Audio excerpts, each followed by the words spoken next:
పేరు స్వప్న అండి. నేను టీచర్గా వర్క్ చేస్తున్నాను. ఈరోజు నాకు హెల్త్ బాగోకపోవడం వల్ల ఇంట్లో సెలవు పెట్టున్నాను. సాయంత్రం సమయంలో నేను బట్టలు ఉతుకుతున్నాను. బట్టలు ఉతుకుతూ ఉండగా అకస్మాత్తుగా చాలామంది జనాలు పెద్దగా కేకలు వేసుకుంటూ మా ఇంటి వైపు దిగొచ్చారు. ఏం జరుగుతుందా అనేసి నేను వాళ్ళ వైపు వెళ్ళేసరికి మా బావగారిని మా అత్తగారిని బాగా కొడుతున్నారు. అసలు ఎందుకు కొడుతున్నారు అని నేను దగ్గరికి వెళ్ళి అడిగేసరికి నన్ను కూడా నచ్చినట్టుగా వెనకాల వైపు చెప్పుతో కొట్టడం, ఇటువైపు వెనకాల మెడ పట్టుకొని లాగడం, మెడ పట్టుకొని లాగడం, చెప్పులతో కొట్టడం, ఎక్కడ పడితే అక్కడ తన్నడం చేశారండి. నేను ఆల్రెడీ 7th మంత్ ప్రెగ్నెంట్. నాకు ఫస్ట్ ప్రెగ్నెన్సీ కూడా మిస్క్యారేజ్ అయ్యింది. వాళ్ళు కొట్టినప్పటి నుంచి కూడా బాగా సివియర్గా బ్లీడింగ్ అవుతుందండి. నా కండిషన్ ఎలా, వాళ్ళు ఎవరు కొట్టారో వాళ్ళ పేర్లు చెప్పండి. నాకు వాళ్ళ గురించి తెలియదు సార్. నేను రీసెంట్గా పెళ్ళి వచ్చాను.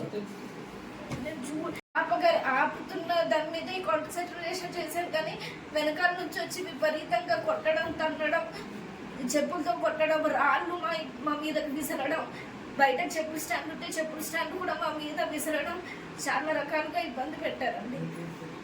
ఏం నాకు ఎవరి మీద కక్ష లేదు, ఏమీ లేదు. నేను ఒక పేషెంట్. నేను ఈరోజు షాప్కి వెళ్ళలేదు, ఏం చేయలేదు. ఇంటికి వచ్చాను, బాబు బాగలేదంటే ఇంటికి వచ్చాడు. ఇద్దరు బయటకు ఉన్నాము.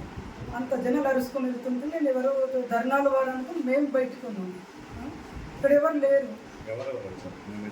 నా మీద దాడికి ఒక ఇద్దరు పెద్ద మనుషులు, మా ముసలివాళ్ళు పంపిన తర్వాత ఇలా తోసి తర్వాత వాళ్ళ తిరుపతిరావు వాళ్ళ ఆవిడ జడ్పీటీసీ వచ్చి జుట్టు పట్టేసింది. గంగాభవాని మేము పెదబెల్లో ఉంటున్నాం. పెదబెల్ల సొంత ఇల్లే ఇస్తున్నాం. మాకు సెక్యూరిటీ లేదు, ఏమీ లేదంటే సెక్యూరిటీ ఇస్తారు నాకు. నేను ఒక రైతు మనిషిని, ఒక టీచర్ భార్య. గొడవ జరిగింది ఏమి నాకు ఎవరికి సంబంధం లేదు. అయినా నాకు వచ్చి కొట్టేది.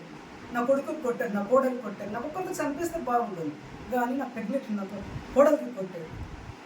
నాకు నీ చేతులు ఇరిచి కూర్చోబెట్టేస్తామని ఇదిగో నా చేతులు అంతా ఇస్తాను. నా చేతులు అంతా ఇస్తారు. నేను పేషెంట్, నా సేవ చేస్తారు, నా సేవలు చేస్తారు. వారు వచ్చి నా సేవలు చేయాలి, నాకు కూర్చోబెట్టిస్తారు. కాబట్టి నేను చచ్చిపోతే వాళ్ళ ఇంటికే కాల్ చేయాలి. పలాస్ తిరుపతిరావు మాస్టర్ వాళ్ళ ఆవిడ వచ్చారు. ఎక్స్ జెడ్పీటీసీ గంగాబాబాని వచ్చింది. మా సబ్ జూనియర్ ప్రవీణ్ వచ్చాడు. ఇంకో ఇద్దరు ముఖాలు తెలుసు, ఒకటి పేరు అయితే తెలియదు నాకు. పై వీధిలో ఉన్న లేడీస్ చాలా మంది అందరూ వచ్చారు. ముస్లింలు పంపించారు, అందరూ వచ్చి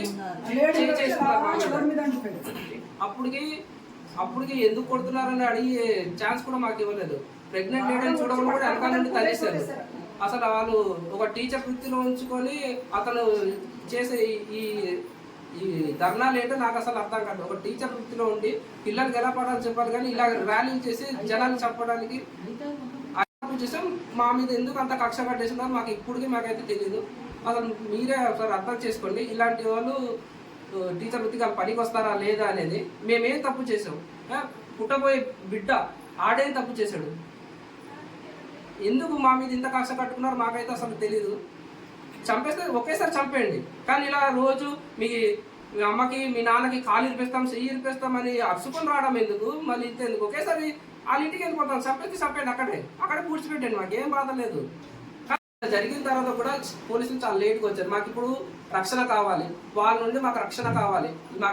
మా కుటుంబీకులకు మాకు ఏ ప్రాణహాని ఏదైనా జరిగినా సరే ఆ పలాస్ తిరుపతిరావు వాళ్ళ ఆవిడ వాళ్ళ ఇద్దరు పిల్లలు వాళ్ళ ఫ్యామిలీ వల్లే మాకు జరుగుతుంది. వాళ్ళే మాకు ఇప్పుడు శత్రువుల కింద మేము భావిస్తున్నాం. జెడ్పీటీసీ గంగాభవాని వాళ్ళ తోడికోడలు వీళ్ళందరూ కలిసే వచ్చారు. వాళ్ళ మొగుళ్ళందరూ టీచర్లు కాబట్టి ఎవరు రాలేదు. మిగతా ఉద్యోగం లేని వాళ్ళు ఉద్యోగం ఉన్న పలాస్ తిరుపతిరావు మాత్రం వచ్చారు. వాడే కొట్టాడు, ఇంటికి వచ్చి కొట్టాడు, జోడుతో కొట్టాడు. వాడు వాళ్ళ ఆవిడ ముసలోళ్ళు చిన్న పిల్లలు వాళ్ళు ఎందుకు వచ్చి కొట్టాలండి? మా ప్రాణహాని ఉంది, మాకు రక్షణ మాత్రం కల్పించాలని పోలీసులు మాత్రం కోరుకుంటున్నాం. జరిగిన తర్వాత కూడా పోలీసులు చాలా లేట్గా వచ్చారు. మాకు ఇప్పుడు రక్షణ కావాలి, వాళ్ళ నుండి మాకు రక్షణ కావాలి. మా కుటుంబీకులకు మాకు ఏ ప్రాణహాని ఏదైనా జరిగినా సరే ఆ పలాస్ తిరుపతిరావు వాళ్ళ ఆవిడ వాళ్ళ ఇద్దరు పిల్లలు వాళ్ళ ఫ్యామిలీ వల్లే మాకు జరుగుతుంది. వాళ్ళే మాకు ఇప్పుడు శత్రువుల కింద మేము భావిస్తున్నాం. జెడ్పీటీసీ గంగాభవాని వాళ్ళ తోడికోడలు వీళ్ళందరూ కలిసే వచ్చారు. వాళ్ళ మొగుళ్ళందరూ టీచర్లు కాబట్టి ఎవరు రాలేదు. మిగతా ఉద్యోగం లేని వాళ్ళు ఉద్యోగం ఉన్న పలాస్ తిరుపతిలో మాత్రం వచ్చాడు, వాడే కొట్టాడు, ఇంటికి వచ్చి కొట్టాడు, జోడుతో కొట్టాడు. వాడు వాళ్ళ ఆవిడ ముసలోళ్ళు చిన్న చిన్న పిల్లలు వాళ్ళు ఎందుకు వచ్చి కొట్టాలండి? మా ప్రాణహాని ఉంది, మాకు రక్షణ మాత్రం కల్పించాలని పోలీసులు మాత్రం కోరుకుంటున్నాను. లేదంటే నేను హాస్పిటల్కి స్టేట్మెంట్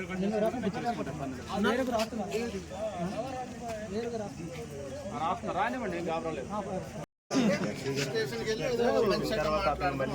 క్రిమినల్ మెంటాలిటీ అలా చేసాడంటే తెచ్చుకున్నట్టు మరి